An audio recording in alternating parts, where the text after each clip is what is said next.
Hello guys, नमस्कार, राम राम। आज हम गरुड़ पुराण का 30वां अध्याय शुरू करेंगे। ठीक है। तो इसमें गरुड़ जी ने कहा, हे केशव, यम मार्ग की यात्रा पूरी करके यम के भवन में जाकर पापी किस प्रकार की यातनाओं को भोगता है, वो मुझे बतलाइए।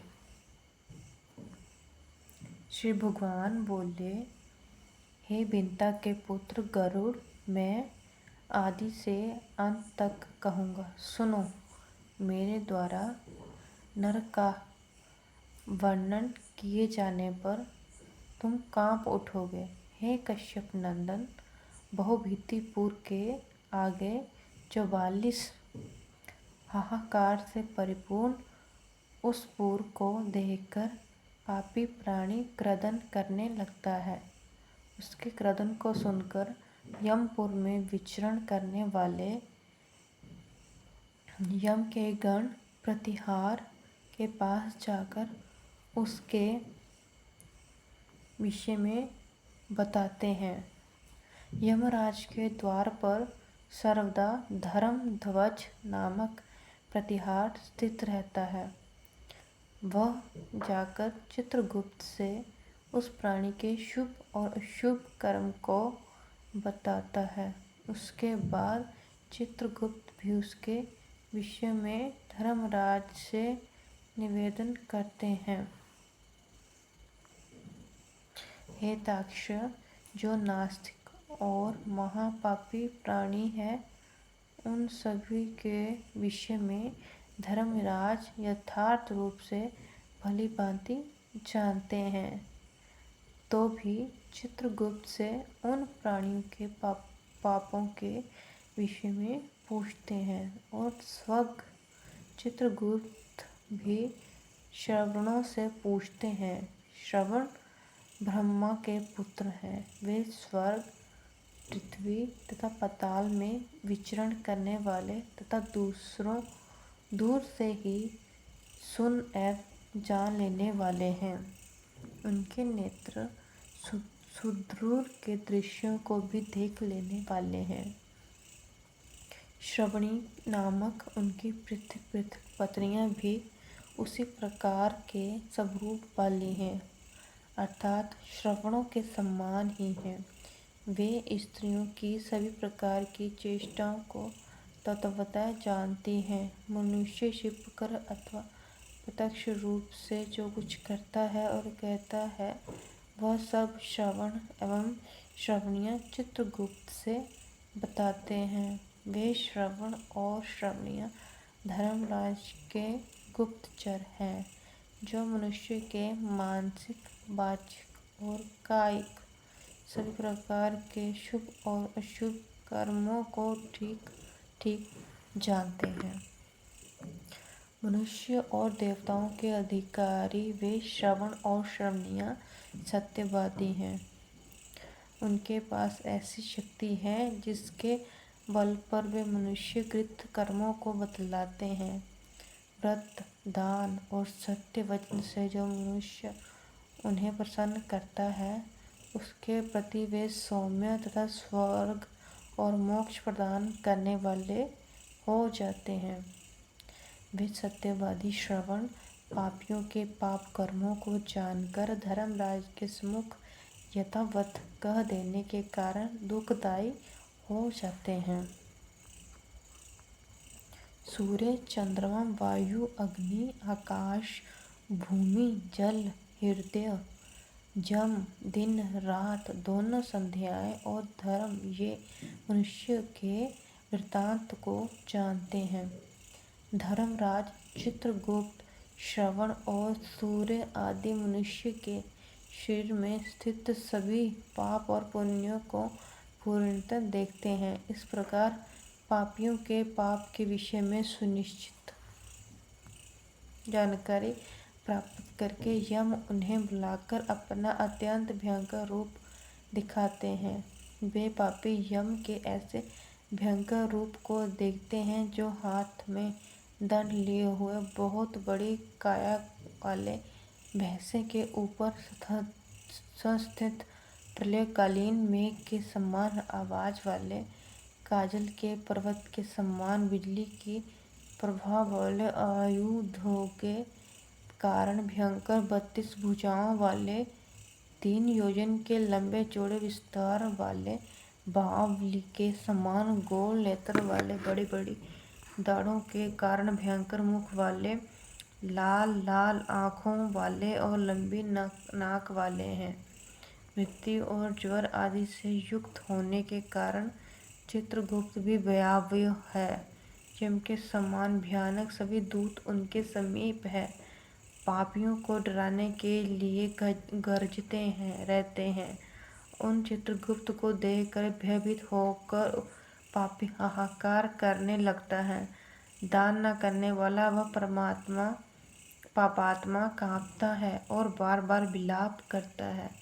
तब चित्रगुप्त यम की आज्ञा से कथन करते हुए और अपने पाप कर्मों के विषय में सोचते हुए उन सभी प्राणियों से कहते हैं, अरे पापियों, दुराचारियों, अहंकार से दूषितों, तुम अविवेकियों ने क्यों पाप कमाया? क्रोध से तथा पापियों की संगति से जो पाप तुमने किया है वो दुख देने वाला है। हे मूर्खजनों, तुमने वह पाप कर्म क्यों किया? पूर्व जन्म में तुम लोगों ने जिस प्रकार अत्यंत हर्षपूर्वक पाप कर्मों को किया है उसी प्रकार यातना भी भोगनी चाहिए। इस प्रकार क्यों पराणमुख हो रहे हो? तुम लोगों ने जो बहुत से पाप किए हैं वे पाप ही तुम्हारे दुख के कारण हैं। इसमें हम लोग कारण नहीं हैं। मूर्ख हो या पंडित, दरिद्र हो या धनवान, सबल हो या निर्बल, यमराज सभी से समान व्यवहार करने वाले कहे गए हैं। चित्रगुप्त के इस प्रकार के वचनों को सुनकर वे पापी अपने कर्मों के विषय में सोचते हुए निश्चेष्ट होकर चुपचाप बैठ जाते हैं। धर्मराज भी चोर की भांति निश्चल बैठे हुए उन पापियों को देखकर उनके पापों का मार्जन करने के लिए यथोचित दंड देने की आज्ञा करते हैं। इसके बाद वे निर्दयी दूत भी पीटते हुए कहते हैं, हे पापी, महान, घोर और अत्यंत भयानक नरकों में चलो। यम के आज्ञाकारी प्रचंड और चांडक आदि नाम वाले दूत एक पाश से उन्हें बांधकर नरक की ओर ले जाते हैं। वहाँ जलती हुई अग्नि के समान प्रभाव वाला एक विशाल वृक्ष है जो 5 योजन में फैला हुआ है तथा 1 योजन ऊंचा है। उस वृक्ष में नीचे मुख करके उसे शाख लो से बांधकर वे दूत पीटते हैं। वहाँ जलते हुए वे रोते हैं, उनका कोई रक्षक नहीं होता। उसी शाल्मली वृक्ष में भूख और प्यास से पीड़ित तथा यमदूतों द्वारा पीटे जाते हुए अनेक पापी लटकते रहते हैं। वे आश्चर्यहीन पापी अंजलि बांधकर, हे यमदूतों, अब मेरे अपराधों को क्षमा कर दो, ऐसा उन दूतों से निवेदन करते हैं।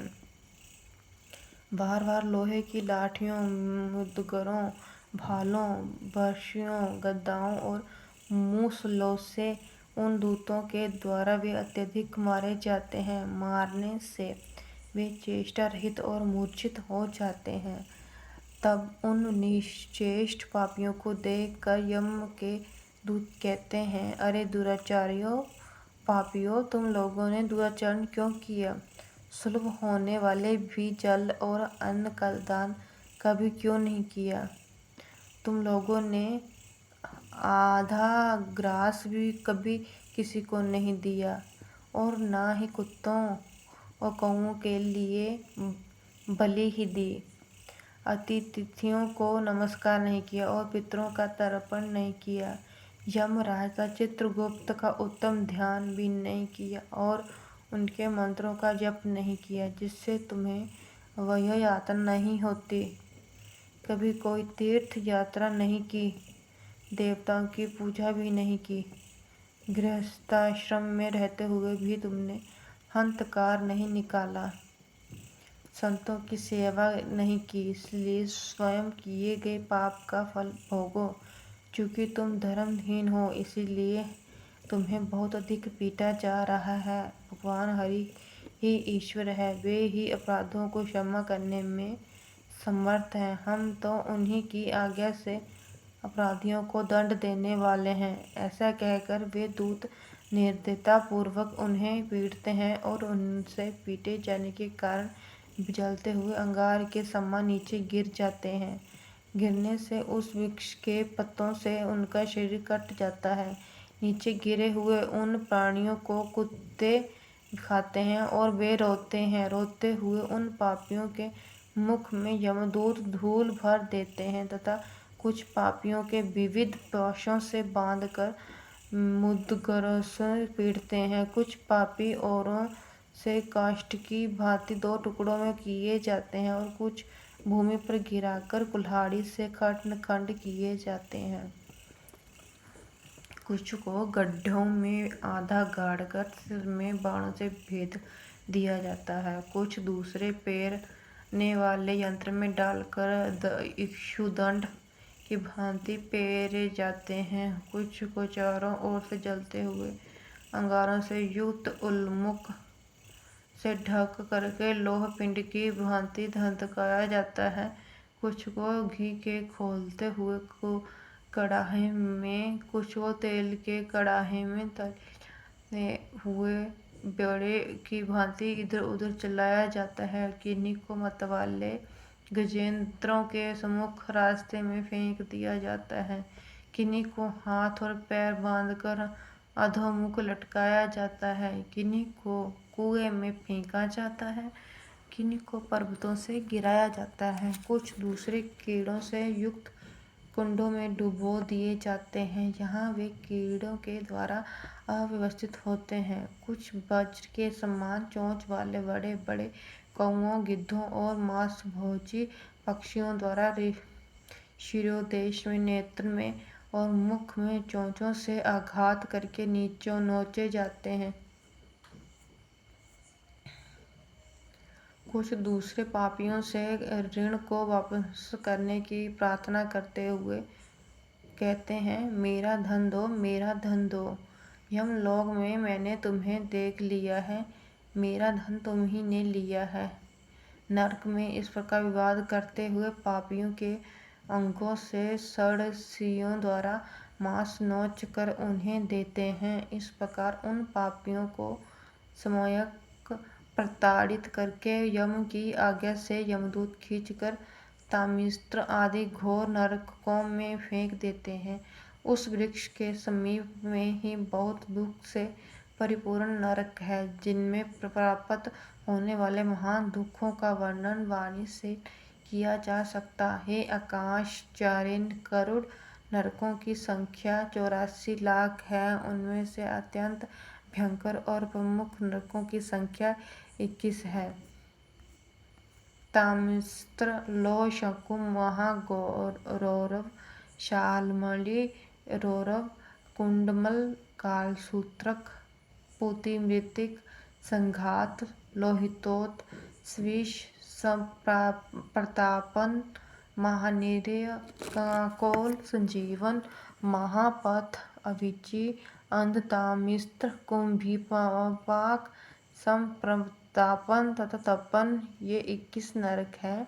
ये सभी अनेक प्रकार की यातनाओं से परिपूर्ण होने के बाद अनेक भेदों से परिकल्पित है। अनेक प्रकार के पापों का फल इनमें प्राप्त होता है और ये यम के दूतों से अधिष्ठित हैं। इन नरकों में गिरे हुए मूर्ख, पापी, अधर्मी जीव कल्पप्रयतन उन नरक यातनाओं को भोगते हैं। तामिस्त्र और अंधतामिस्त्र तथा रौरवादी नरकों को यातनाएं हैं। उन्हें स्त्री और पुरुष पारस्परिक संग से निर्मित कर भोगते हैं। इस प्रकार कुटुंब का भरण पोषण करने वाला अथवा केवल अपना पेट भरने वाला भी यहाँ कुटुंब और शरीर दोनों छोड़कर मृत्यु के अनंतर इस प्रकार का फल भोगता है।